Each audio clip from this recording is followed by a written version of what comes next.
Welcome back to the Red Car Effect. My name is Shiko. If you're joining me for the first time, welcome. I hope you stay. And if you're coming back, well, thank you for staying. I decided to try and record out here. It's so much nicer out here. In the house, I feel like I haven't figured out the lighting yet, so I'm trying to see if the sun won't, or at least if the sun will do its thing. And the wind won't do its thing, It's really windy up here, but I'm hoping I get something that is postable. Yeah, this is episode 3.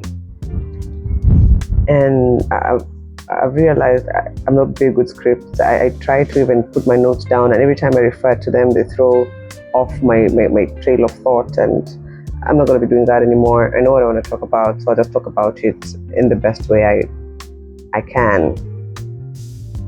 Today I want to talk about who are you, or who am I?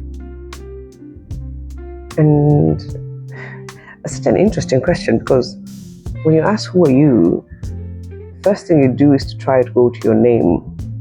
Your name is not who you are. Your name is just your name, or the thing you do. I am mommy to 3 amazing girls. I am mommy. But am I really mommy? No, I didn't come into this world being mommy. So mommy is just another hat I picked up. I'm spouse, another hat I picked up. So does that mean who I am keeps changing? I think yes and no. In my opinion, yes and no. Who you are is an extension of God. You are made in God's image, so who you are is already there. You are not, back to, is it physics? Matter can neither be created nor destroyed. It just changes form. So you were before you got here, before you were born. You were. That is the thing I believe. And then you will not cease to be. You might cease to be on this plane on earth, in the world, when you die, but you don't cease to be. You just go back to the source. You go back to God. You go back to whatever it is you came from. So that's just change. You change form. And so who are you to me is I am a part of God. I am a part of the Creator. I am a child of God. He lives in me. Lives in me is more how it's said in the religious, in Christianity. I seem to think he expresses himself through me. That resonates with me a little bit better, but I think it all means the same thing. So if he is innately good, it's up to me to try and express him in the best way he can be expressed. So that's by being kind to people I meet, by being teaching my kids to be kind, other than teaching them to be first. I try not to teach my kids to be first. It's very hard to, because our system of education tries to tell us to always be the best, be on top, be the winner. And I see it. Kids are competitive. I see it, but I never really know how to address it. So I try my best to always ask them, is that kind? Was that kind? Do you think that was kind? Would you have liked that to be done to you? Would you have felt like it was a kind thing to do? And I feel like it adjusts a lot for me. I don't think it's foolproof, or I don't know. I don't think there is a foolproof, because if there was, I think we'd all be doing this parenting thing pretty brilliantly. But I think it is a start to ask, is that kind? So when I walk out of here, whoever I meet, cleaning staff, the security at the gate, at the entrance, whoever I meet, I try to come at them, to give them a good version of me, not a version of me that has been corrupted by a messy morning or quarrels with a husband or some nonsense that I picked up yesterday. Or that's not the version of me I want people to meet. because that's not the true version of me, to be honest. That's just the irritated version. And if you keep having people, if you keep letting people meet the irritated version of you, they tend to classify you as that. And as an extension of God, I don't think anyone is that. God does not express himself as that. God will try to express himself in the best way possible. He is good all the time. Not when things are going right. Not when your kids are behaving. Not when you get the ideal job. Not when you have the ideal partner or the ideal marriage, the ideal life. God expresses himself as good through and through. And I think that's I think that's innately what Abraham Hicks, if you've heard of Abraham Hicks, the teacher, tries to teach. And she says it so different, like she was such a hard one for me to understand. If you're not familiar with her, well, you'll get there, or you'll find her, or at least you should find her, Abraham Hicks. And she tries to say that the goodness that you're supposed to be looking for, she always emphasizes. Abraham Hicks is not ashamed. The emphasis is on feeling good. You should always feel good because that is innately who God is. The things that are happening in your life will happen irrespective. So being irritated about them doesn't stop them from happening. It just makes you annoying to the people you meet, the people around. So the main thing is to realize that if it is happening, it is meant to happen. At least in my opinion, I find that how I handle situations that are not ideal for me is not what I would have wanted. If things go the other way from how I planned them, is to say, well, if everything has a purpose, why would this be different? So if this thing I've applied for has fallen through, that means it was not for me. So why am I being salty about it? I always gravitate back to the thought that this is not random. Well, the world cannot be random. I don't think God is random. A power that can create that, a power that can create a plant that is self-sustaining. It is alive. Like the essence of God is in plants. The essence of God is in flowers. If you do not see the essence of God in flowers, the essence of God is in fruit, in nature. So it's very difficult to think that a power like that does not know what it's doing. So I believe in a greater good. I believe in a higher purpose. So things will cease to go the way I want. Well, things don't have to go the way I want them to go because I just make plans for myself and I have goals. But then there is a power that guides these goals. So if this power says this is not for me, I should be able to accept that and flow with things. That doesn't mean that I'm some kind of special thing who doesn't feel things. So I will feel the disappointment that didn't happen, but I will not let that linger and affect everything. The issue with people, me included, is I need to stop hitting this microphone. Yeah, the issue is that we hang on to a bad feeling for way too long, longer than it needs to be held on to. We justify that this is big enough for me to be angrier longer. And no, it's not. The thing that is making you angry, it doesn't deserve to make you angry because, and even if, with respect to how big it is, justifying how long you hold on to it because it felt big hurts you. And that's the purpose of letting things go. It is a veering off. If you veer off the path, I told my friend this the other day. If you're driving on a road, a smooth road, tarmac road, and you hit a part, you get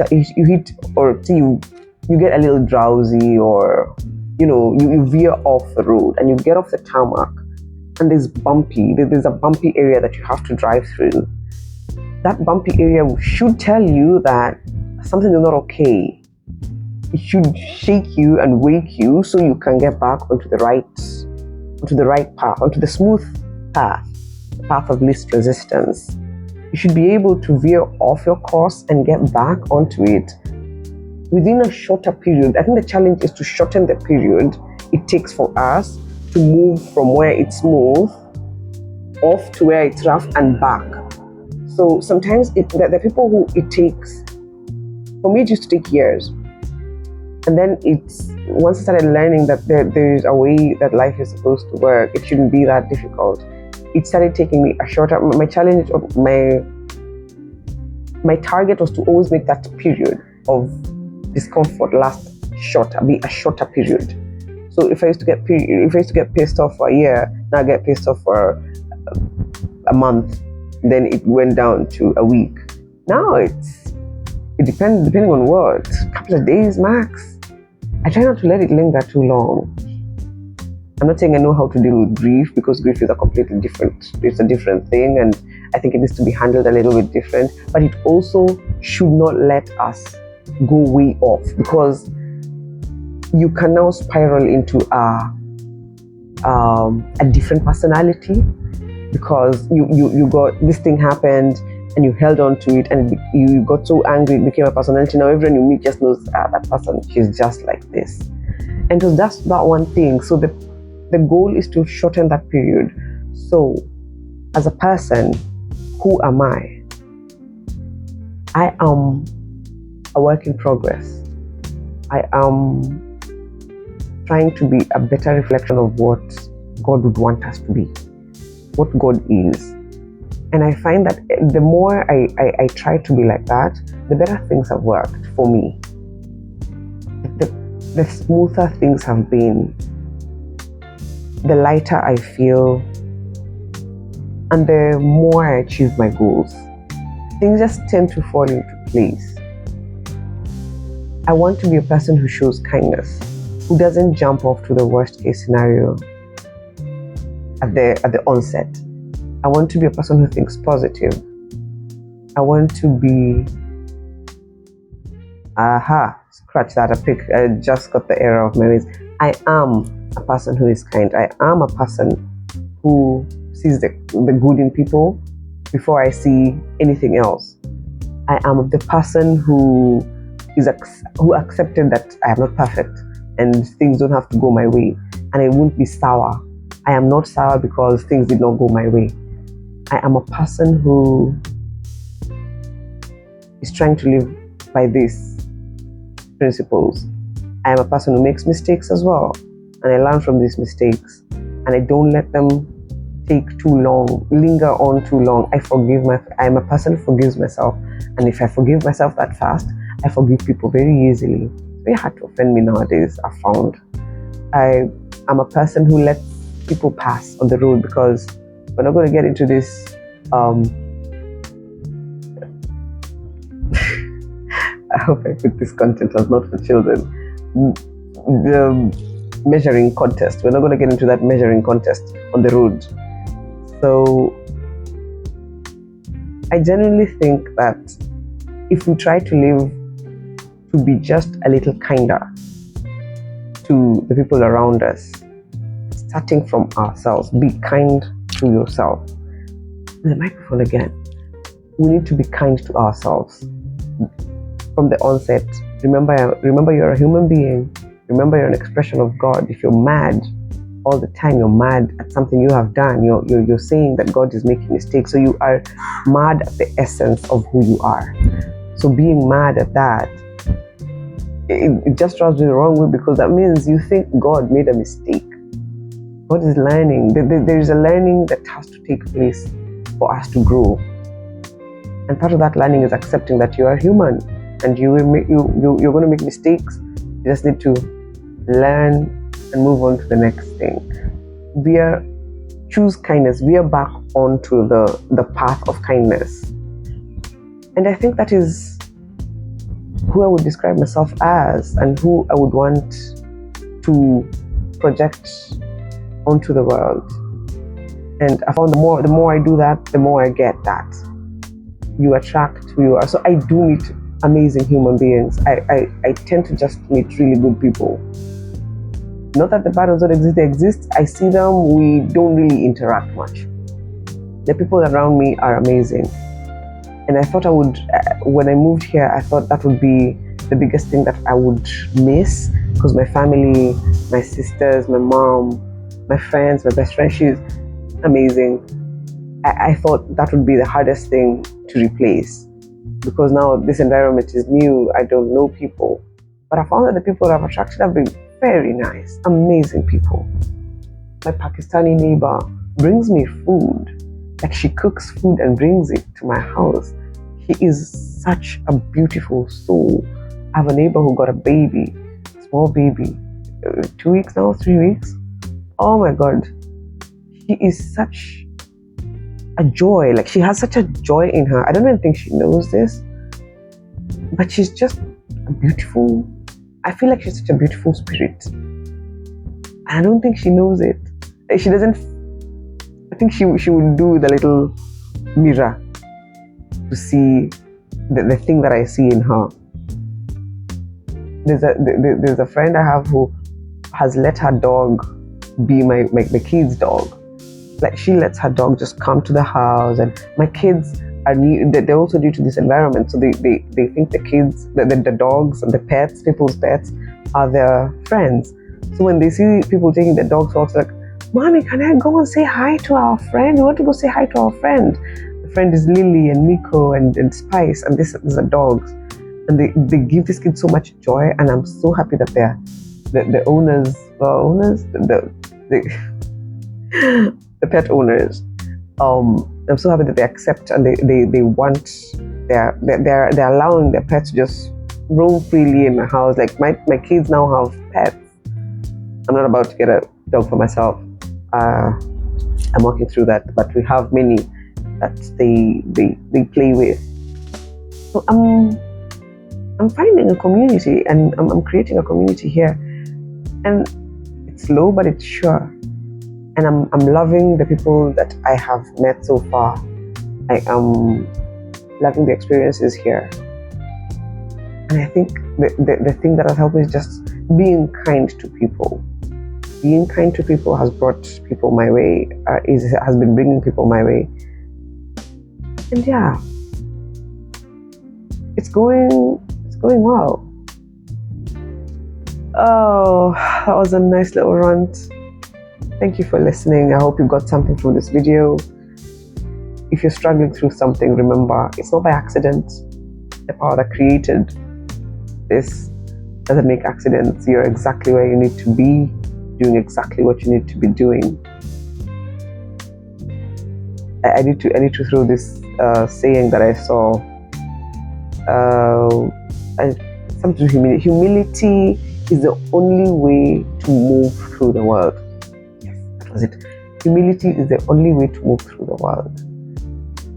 And then I remember another quote that I got that said, humility is not a lack of self-esteem. Humility is not putting yourself down. I need to read it. Give me a sec. And I have to read it the way it was. Yeah, true humility is not thinking less of yourself, but rather thinking of yourself less. That's by C.S. Lewis. And I thought that was such a good statement. So walk through the world a little humble. Walk through the world with kindness. And I think things just kind of seem to fall into place. Yeah. Thank you guys who stayed all this way to the end. I appreciate you. Please follow for more. Subscribe to my channel if you're into this kind of content. Yeah, so have a good day.